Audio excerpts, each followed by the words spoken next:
Bom dia, povo abençoado do Senhor. Que a graça e a paz do Senhor esteja com cada um de nós nesta manhã de domingo, dia do Senhor. E nós seguimos aqui com a nossa EBD em casa.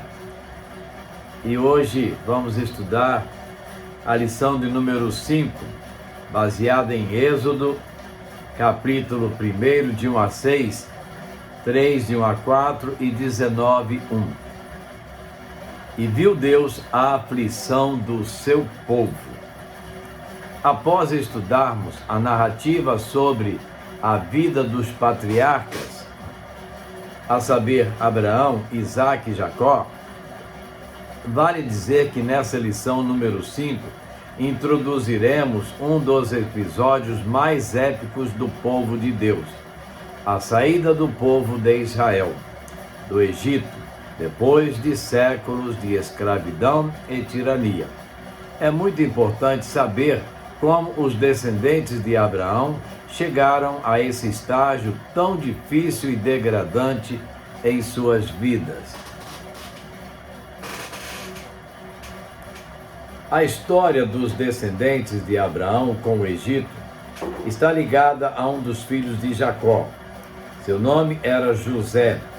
A providência divina a respeito da vida deste notável herói da fé é esplêndida.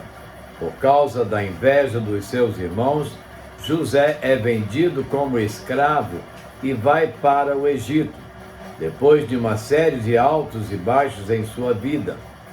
José é elevado a vice-rei do Egito e livra a sua família da fome que assolava a sua terra natal, Canaã, a terra prometida por Deus a Abraão e seus descendentes.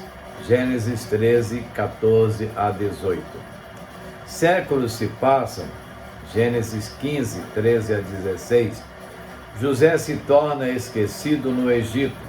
Um novo faraó começa a reinar e o povo de Deus é duramente oprimido e escravizado. Diante da opressão e do gemido do povo, Deus age com misericórdia e inicia-se uma grande empreitada de libertação dos descendentes de Jacó, Israel.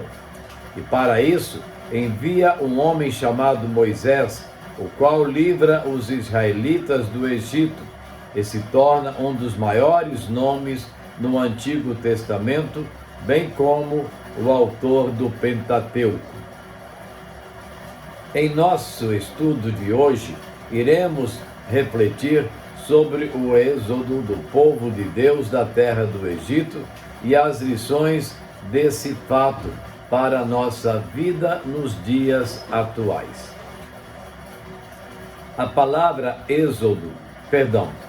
primeiro tópico, êxodo, saída da terra da escravidão.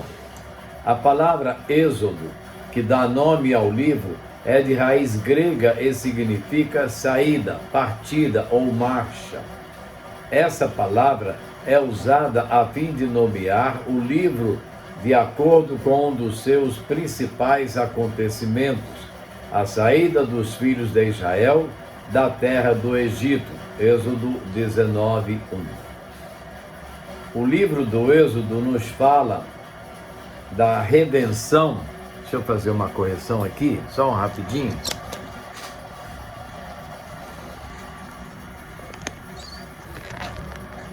Voltando, né? O livro do Êxodo nos fala da redenção de Deus a favor do seu povo, pois nos traz o registro da extraordinária libertação do povo hebreu do Egito e nos apresenta também fatos que deram origem a Israel como nação. Essa redenção é efetuada na nação de Israel, porém, sem dúvida alguma, fazia parte do projeto maior de Deus para com todos os povos. O livro do Êxodo nos mostra que Deus é o provedor da libertação de Israel. Destarte, o livro continua o tema da redenção introduzido em Gênesis.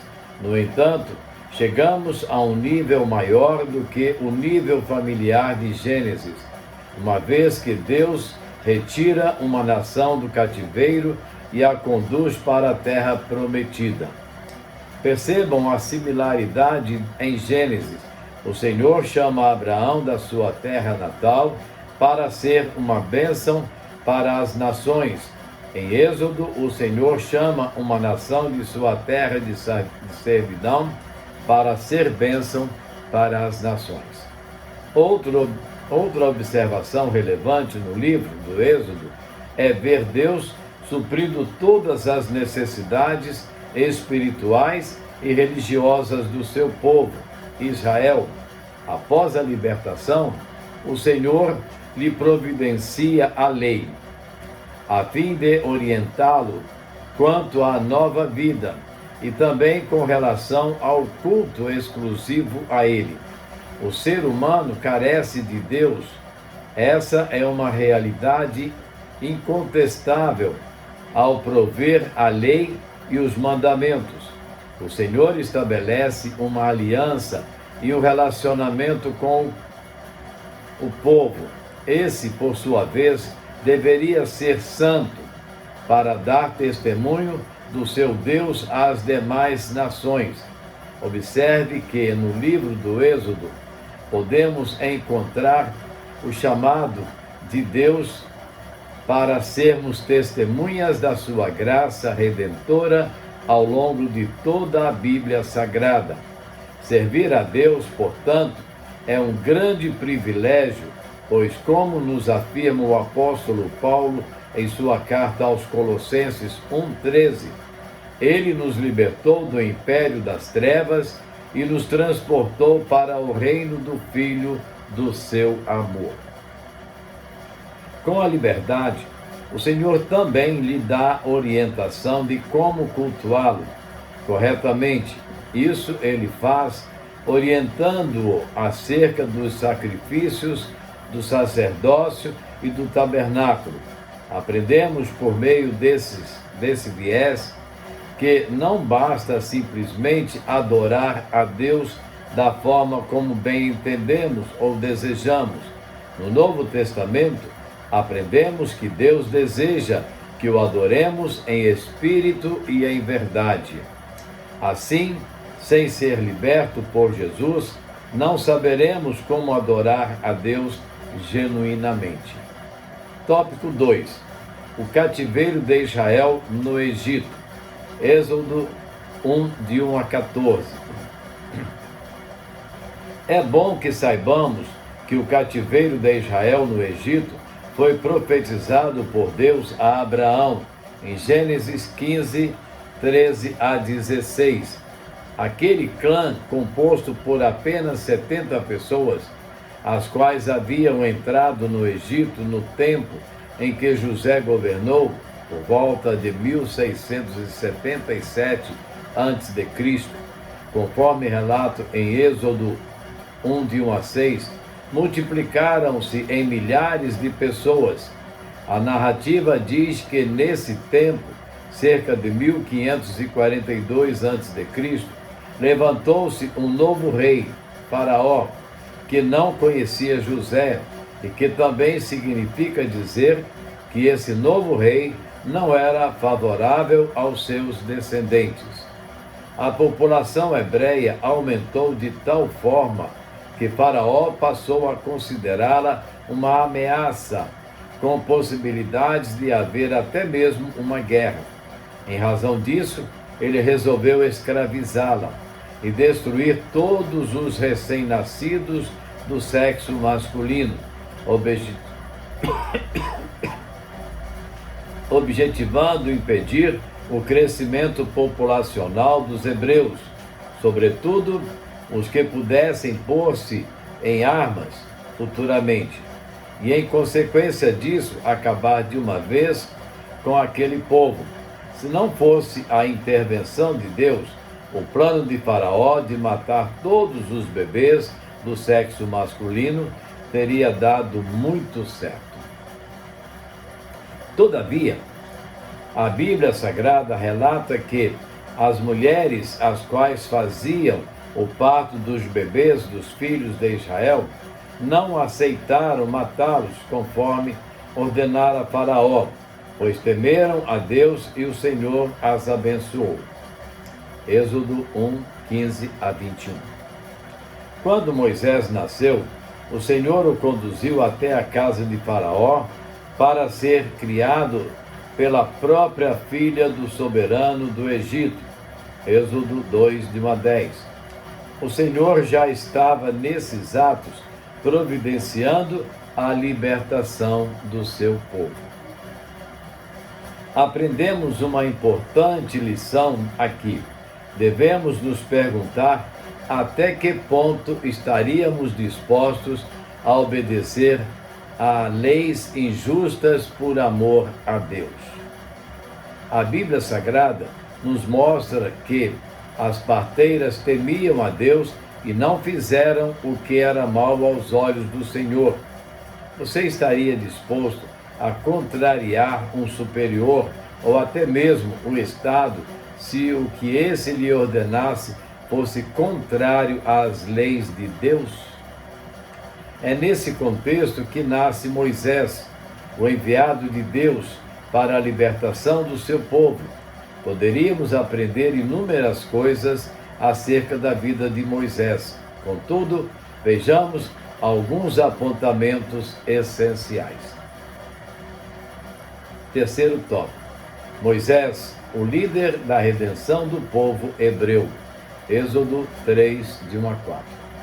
Moisés é a figura central no livro do Êxodo. No início, quando foi comissionado por Deus para liderar o povo, ele chegou a duvidar bastante da sua capacidade. Porém, apesar de reconhecer a sua limitação, foi capacitado por Deus e manteve-se firme até o fim em seu compromisso para com a missão a qual recebera.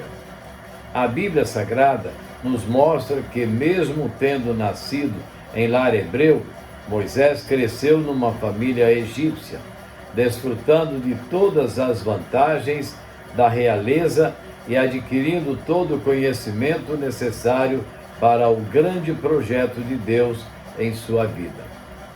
Após uma tentativa frustrada de libertar o seu povo de origem da escravidão do Egito por suas próprias forças, Êxodo 2, 11 a 15, passou 40 anos. Comparar Atos 7, 23, 24 com Êxodo 6, 7. Faça isso. No deserto, cuidando de ovelhas. Êxodo 3, 1. Ali recebeu um verdadeiro discipulado e maturidade para enfrentar a missão.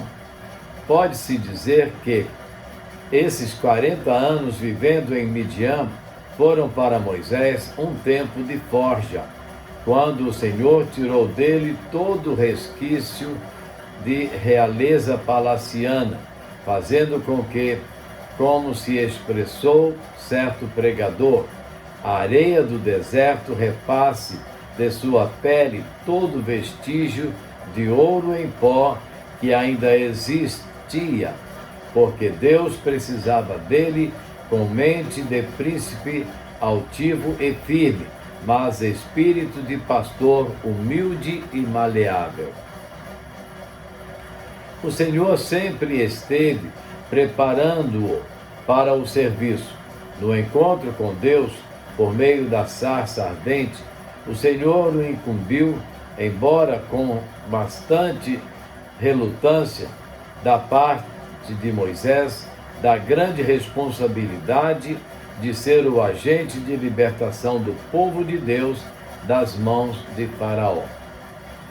Indubitavelmente, a história de Moisés é inspiradora para todos nós.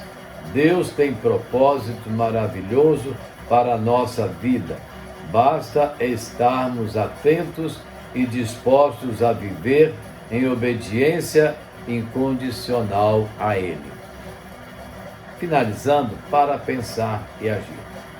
Primeiro, o livro de Êxodo nos ensina muito acerca da redenção e libertação, especialmente no que tange ao chamamento de Moisés e às 10 pragas enviadas sobre o Egito.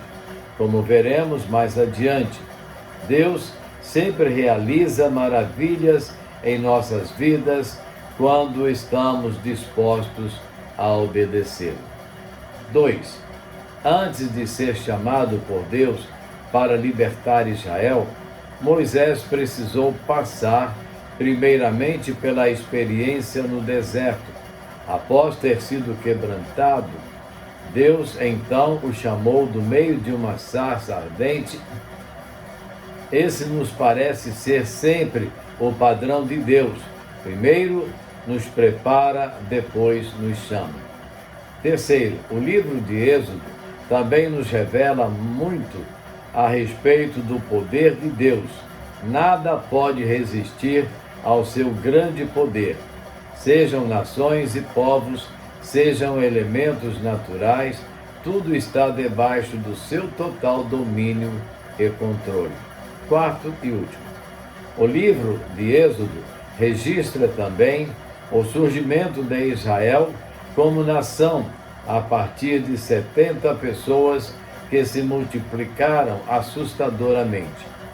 Entre dores e sofrimentos, a jovem nação, tendo aproximadamente entre 2 e 3 milhões de pessoas, nasceu e Deus a protegeu, alimentou, sustentou e guiou pelo deserto, isto é, extraordinariamente maravilhoso.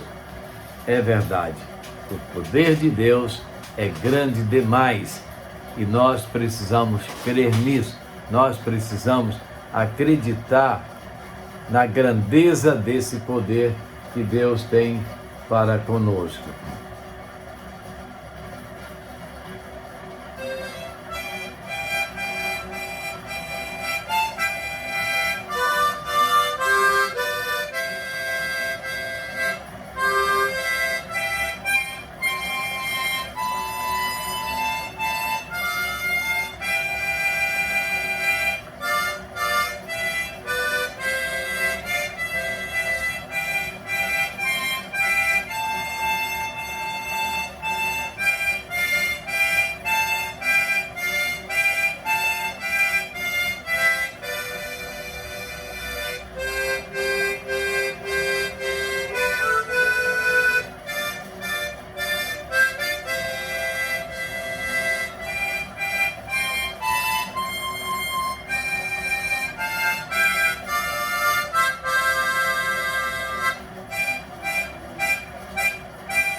Grande é o poder do Senhor, por isso nós confiamos no Senhor.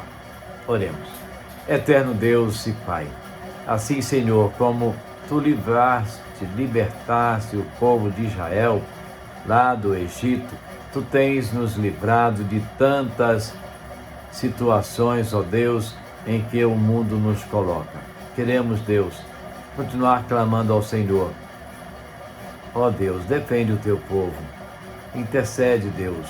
Olha para o povo brasileiro, às vésperas de situações tão delicadas, vindo de uma pandemia, e agora, Senhor, uma pandemia política se aproxima de nós, com tantas situações questionáveis. Queremos, Deus, clamar ao Senhor Liberta-nos, ó Deus, da opressão do mal. Livra-nos, Senhor, do maligno. Protege-nos, ó Deus, e dá-nos a certeza de que as mãos do Senhor estão sobre nossas vidas. Queremos te agradecer, ó Deus, pelas nossas famílias, pelos nossos filhos, nossos netos, pela nossa bisneta. Queremos, Deus, clamar pelo teu povo, pela tua igreja, pedir, ó Deus, que abençoes os teus filhos, as famílias, ó Deus, cada um, cada lar. O Senhor esteja abençoando, Deus, levando livramento, levando, ó Deus, saúde, levando a cura, ó Deus, sustentando o teu povo. Também clamamos pela população da vila de Aré, que a graça e misericórdia do Senhor esteja sobre aquela vila. Fica conosco, ó Deus, nos fortalece a cada dia. Guarda-nos, nós oramos agradecidos no nome de Jesus. Amém. E assim, queridos, chegamos ao final de mais uma EBD em casa. Esperamos que você tenha aproveitado bastante o estudo desta lição maravilhosa e saiba que Deus sempre cuida de nós. Deus sempre nos dá livramento nas horas difíceis. Ele é o nosso socorro, bem presente na angústia, diz a palavra. A todos, um bom domingo, na paz do Senhor, com seus familiares. Aproveite o dia, descanse e logo mais não se esqueça de estarmos juntos na casa do Senhor para cultuarmos ao nosso Deus. A todos, um bom domingo.